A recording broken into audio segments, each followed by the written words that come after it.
Wow, thanks, Mike. That is really, truly inspirational, and he definitely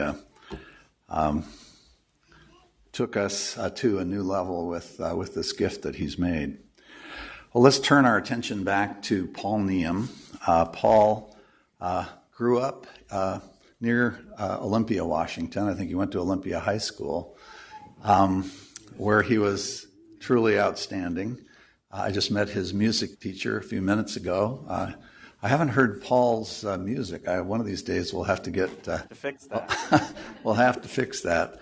But we had the good fortune also of having Stephanie Lee grow up in or near Redmond, Washington, as I understand it, and her parents are still there, and so that was I think a really important reason why Paul and Stephanie wound up back in Seattle. I mean, Bill Bremner and I worked on this project to get them out here for a long time, but I'm sure that was probably a very important part of it.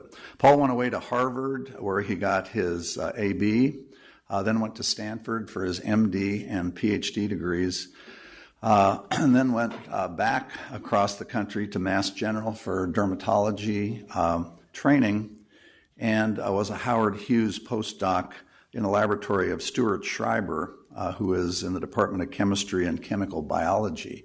Now, Paul tells me that he was the only MD in the lab. This was a very basic small molecule type lab, and you'll be hearing some of the work that he's doing in dermatology, but this sort of exemplifies why we try to get our trainees into the very best possible lab, whether it seems like it makes any sense at the time or not, because Paul has done some really, I think, amazing work on this cell cycle that he was doing in the Schreiber lab, and it wouldn't have been anything that would have been obvious as a choice for how you would go in there.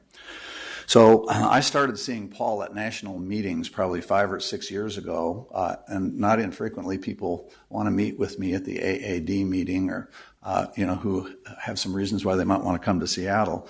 But Paul was a particularly attractive young person, and so every time he would suggest that we would meet at the AAD or the SID, we would be sure to do that. And I think probably about 3 years before he came to Seattle, we started having him come out for visits here, trying to recruit him to Seattle. And so it was a project. And he became an assistant professor here at the University of Washington in 2006 with an adjunct appointment in the Department of Pathology. Quickly became an associate professor, and in July of this year he'll be a full professor with just 5 years in rank, which is a really as an associate professor in rank. So that's an early promotion, and it bespeaks Paul's excellence and his accomplishments. He currently has 2 R01 grants, and for those of you who don't do NIH language, those are kind of big deal grants that are really hard to get these days, and Paul has 2, one on Merkel cell immune and in the immune system, and the other on the replication checkpoints that he was doing in the Schreiber lab. He also has a K-24, which is a grant that allows him to be paid for about half of his time to mentor young people. And looking at his resume, he has mentored 29 young people. He's an associate professor right now, and that is an amazing record of mentorship for a person at his level, for anybody really. He also has an American Cancer Society grant, and I'll mention that he has 53 peer-reviewed publications, 15 book chapters. He is considered one of the leaders in the world in the area of Merkel cell cancers, and gets people together at national meetings to exchange ideas and so forth. I sat in on one of those at the AAD meeting. He also is a leader of something that Seattle, I think, is interested in, and that's the caffeine revolution, and how caffeine is now being shown to be something that minimizes the risk of skin cancers from the sun.